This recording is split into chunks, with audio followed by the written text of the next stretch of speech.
자, 제가 이제 다시 정신을 차리고, 네, 이제 이어가려고 하는데, 몽상가 소설에 대해서 이제 쓸 거거든요. 그래서 여주인하고 백야 두 작품을 쓸 건데, 이제 초기에 쓴 대표작, 가난한 사람들하고 분신을 이제 얘기를 했고, 썼고, 그래서 이제 몽상가 소설 두 편을 이제 얘기를 하는데요. 그러기 위해서 이제 큰 얼개는 뭐냐면, 이것도 기존에 찍어놓은 그 도스옙스키 전기 영상에서 도스옙스키 아마 1, 2 중에 어딘가에 들어가 있을 텐데 약간 정리를 하면 도스옙스키가 이제 1846년에 빛나게 등단을 했다. 체포되는 게 1849년 4월입니다. 그럼 한 2, 3년 정도 되죠. 그죠? 이제 그동안 되게 열심히 중단편을 쓰게 되는데요. 크게 두 부류로 나눌 수가 있다. 하나는 이제 자연파 계열, 그러니까 이게 사실주의 계열이죠. 사실주의 계열, 자연파 계열, 고고적 경향이고 주로 다 이제 하급 관리, 가난한 작은 인간의 주제를 다룬다. 그래서 이제 그 대표작 가난한 사람들, 분신 이렇게 굵직한 좀 문제 있는 문제적인 좀 좋은 의미 나쁜 의미 포함 다 이제 넓은 맥락에서 여기에 속하고 이거 외에도 좀 규모 있습니다. 이것도 프로하르친 씨도 여기 들어가요. 이 작품은 제가 따로 다룰 겁니다. 순서상으로 가난한 사람들 1번 발표 순서가 프로하르친 씨가 2번 분신이 사실은 3번이에요. 근데 이제 분신이 워낙에 크다 보니까 먼저 다뤘던 거고. 자, 그 다음에 9통의 편지로 된 소설. 요거는 이제 서간체 소설인데 그냥 해프닝을 다뤘던 것 같은데 내용이 사실은 저도 좀 잘 생각은 안 나요. 다시 읽어봐야 되는데 이제 소품격 작품인 거죠. 정직한 도둑. 요거는 이제 1848. 그 9통 편지는 1847이고 볼즈코프란 소설이 있습니다. 사람 이름인데 요거 1848 크리스마스 트리와 결혼식 1848 요건 약간 서정적인 느낌이 좀 났던 것 같고요. 그 다음에 이제 남의 아내와 침대 밑에 남편이라는 이제 작품이 있는데 요것도 1848년 작품이에요. 이거 희극인데 이제 몰리에르 느낌을 주는 그리고 이게 바람 피우는 아내를 감시 혹은 현장을 덮치려는 남편, 그러니까 오쟁이진 남편 이야기인데 이게 이제 나중에 영원한 남편으로 커질 겁니다. 근데 제가 영원한 남편은 또 따로 좀 써놓은 게 있어요. 학회 발표하고 한. 그래서 그때 같이 묶을 거고 요게 이제 크게 봐서 자연파 계열인데 이 맥락에서 칼럼이죠. 요즘식으로 말하면 페테르부르크 연대기라는 글이 있습니다. 이제 이거는 말씀드렸듯이 칼럼인데 당시에는 그거를 페이유통 프랑스어인데 이거를 갖고 와서 펠리에톤 이라고 이제 저기로 러시아어로 음차해갖고 이제 이렇게 불렀단 말이에요. 그건데 요것도 이제 살펴볼 거고 그게 이제 전부 자연파 계열, 사실주의 계열이고 두 번째가 감상주의, 낭만주의 이제 경향인데요. 그거에 들어가는 소설이 몽상가 소설이다. 그 여주인이 47년, 백야가 48년인데 제가 지금 다시 읽었거든요. 읽어보니까 여주인은 같은 몽상가 소설이라도 엄청나게 무겁고 많은 의미로 되게 무겁습니다. 말이 너무 많고 너무 지루하고 졸리는 거 보이시죠? 엄청 졸리는 그런 소설이고 너무 많이 원했는데 이 불신 같은 거 좀 말하자면 너무 많이 원했는데 작가의 역량은 그거를 감당할 수 있는 수준이 안 된다. 그래서 뭐 네. 이렇게 X 했죠, X. 그다음에 이제 백야는 가벼운 몽상가 소설로 부를 수 있겠다. 그러면 진짜 O일까요, X일까요? 이건 O지, O. 잘 쓴 소설. 요만큼 원해가지고 요만큼을 얻은 그런 소설입니다. 각각 이제 다 40년도 후반에 잡혀가기 전에 겁거되기 직전에 이제 썼는데 여주인 같은 경우 비난 되게 많이 받았어요. 제가 지금 말씀드린 그거 환상적이고 몽롱하고 이런 거. 하지만 바로 그 이유 때문에 도스옙스키 작품에서는 절대 빼놓을 수 없는 이제 그런 작품이다. 그리고 이거 말고 또 뭐가 있냐면 쓰다만 장편 네토치카 네즈바노바가 있는데 이거는 49년에 열심히 쓰고 있었는데 체포돼가지고 이제 거시기 되죠. 요건데 요건 제가 진짜 지금 올 봄에 정말 읽고 싶은데 시간이 될지 모르겠습니다. 이게 확실히 대면 수업에 어떤 피로도가 있어요. 일단 많이 걸어야 되니까 강의실도 저 위에 있고 아침마다 등산을 하는구나. 네, 등산이죠. 그러니까 뭐 좋습니다. 우리 바람도 쐬고 그 비대면 대면 수업의 아이러니죠. 대면 수업에서 애들 얼굴은 더 적게 보게 된다. 몸이 다 보이니까. 되게 역설이죠, 이것도. 비대면 수업에서는 이렇게 해가지고 줌으로 서로의 얼굴을 보고 명찰이 있고 이름이.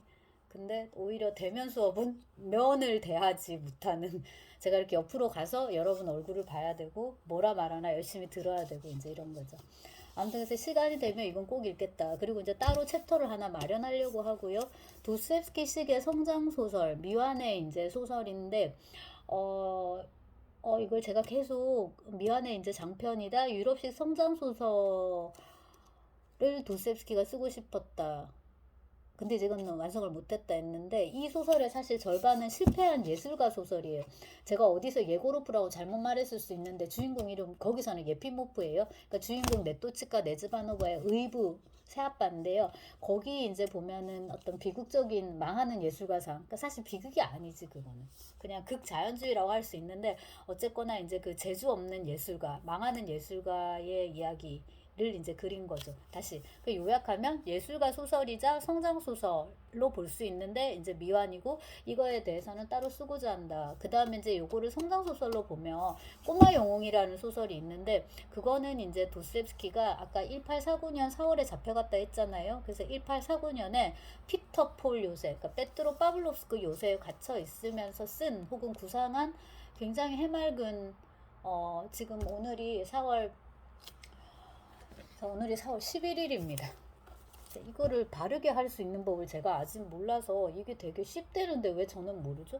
자, 4월 11일인데 오늘 너무 화창한 날인데 이런 봄날 같은 진짜 벚꽃과 그 목련이 막 만개하는 이런 봄날 같은 그런 이제 소설입니다. 그래서 도스토옙스키가 썼다고 참 어떤 의미에서는 안 믿겨지는데 이런 걸 썼단 말이죠. 그래서 이제 같이 묶으려고 하고 그 다음에 이제 몽상가 소설을 다루고자 한다. 자, 몽상과 소설 중에 이제 여주인 당연히 그래서 페테르부르크의 환몽 그런 이제 지금 책이 스터디 카페에 있어가지고 못 갖고 왔는데 너무 무겁다고 이제 말씀을 드렸죠, 그죠? 그래서 언제 읽어봐도 당혹스럽다. 당혹스러운 이유는 너무 못 써서. 그래서 이거는 정말 졸작이다. 너무 무슨 소설이다. 너무 지루한 소설이다. 이런 말이 딱 맞는데요. 첫째, 분량에 비해서 이야기 크기가 너무 작다. 요거는 진짜 3분의 2는 다 버려야 되는 그런 소설. 그리고 이제 묘사 방식도 너무 장황하고 쭉 보다 이게 총 2부로 이루어졌습니다. 근데 인물들의 첫 대화가 나오는 게 1부 1장이 끝나갈 때이거든요. 그러니까 여기서 주인공 오르디노프가 가젤이나 무린 집을 이렇게 무린을 이제 그 미행을 해가지고 그들 집까지 갔는데 문지기한테 물어본단 말이에요. 그럼 이제 이렇게 집 찾고 있다 이런 식으로 이제 얘기를 하는 거죠. 근데 무슨 용건이냐고 문지기 젊어요. 25 정도 보인다는데 문지기가 물으니까 오르디노프 주인공이 바실리 오르디노프가 집을 찾고 있어. 좀 그런 어투로 있다라고 말을 하는데 153쪽입니다. 지금 번역본에. 그래서 너무 지루하고 이렇게 대화도 안 나오면서 쭉 서술만 나오는데 그 서술이 뭔가 재밌는 내용을 담고 있지 않은 거예요. 그러니까 재밌지 않다는 거는 결국 인물이 재미가 없다는 건데 저기 근본적으로는 인물이 다른 인물들, 그러니까 오르드노프, 야로슬라프, 무린, 까젤이나 뭐 몇 명 있어요. 문지기도 있고, 그다음 심지어 집주인도 나오더만 대사는 없지만은 만약 이거를 연극으로 만든다면 집주인도 배우가 필요해요. 누가 뭐 1인 2역을 하더라도 아무튼 이렇게 그 무대에 나와야 되는 그런 건데요. 다들 뭐 하는지 알 수가 없고. 그래서 벨린스키가 이 소설 읽고 평을 썼는데 니에크도 아르드이노프 이렇게 될 것 같은데, 그러니까 오르디노프라는 인간은 당최 뭐 하는 인간인지 알 수가 없고 학문을 한다고 하는데 무슨 학문에 종사하는지 알 수 없고 이런 식으로 되게 빈정거렸는데 그 벨린스키의 평이 정말 옳다라는 이제 생각을 네, 하게 되는데 주된 이야기는 이제 이렇게 애매한 인물들 사이에서 일어나는 삼각관계입니다. 근데 그 윤곽도 잘 안 잡히고 그래서 이제 이 작품을 졸작으로 몰아갈 수 있는 근거들은 되게 많아요. 근데 되게 역설인데 이 작품을 졸작으로 만드는 그 여러 근거들이 역설적으로 이 작품을 구원할 수 있는 근거가 된다. 그러니까 이렇게 졸작인데 지금 제가 뭐하러 이렇게 떠드냔 말이에요. 이 좋은 날씨에. 그게 이제 역설이라는 거지. 이 아닌 것들이 나중에 긴 것들, 더 좋은 것들로 이제 가게 되니까.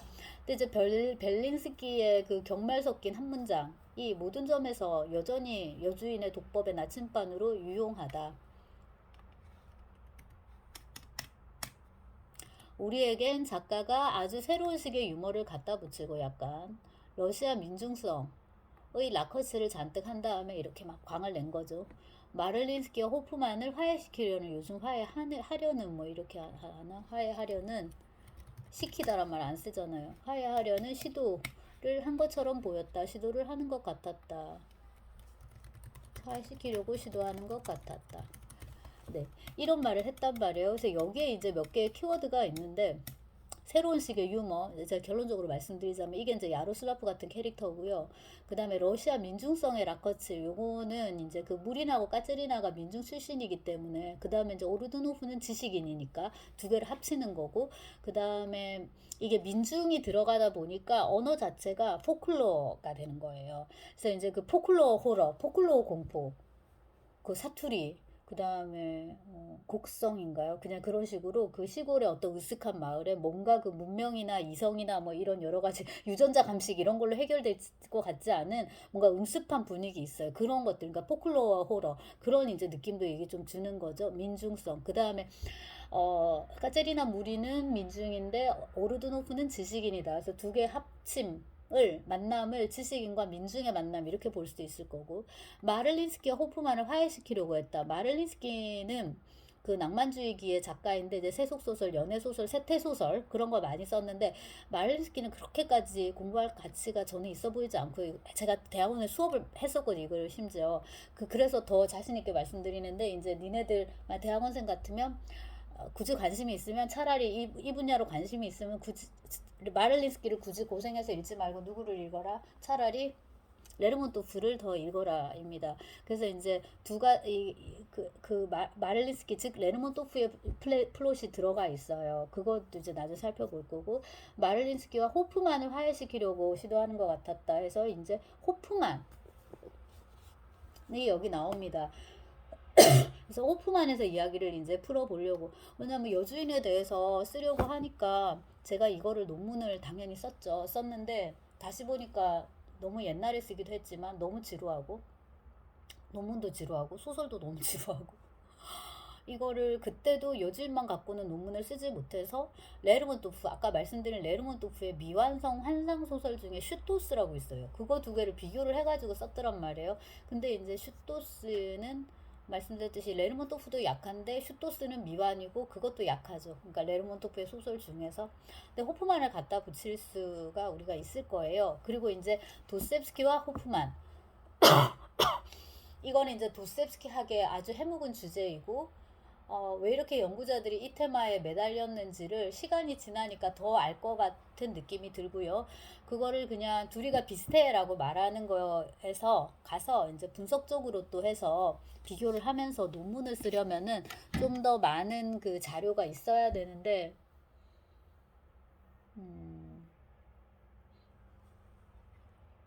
이때 자료라면 이제 작품이 있어야 되는데 여주인이 적합하겠죠. 근데 이제 뭐 호프만과 여주인을 비교 분석하는 논문을 제가 쓰지는 않을 거고요. 더 이참에 호프만에 대해서 한번 알아보자 하는 겁니다.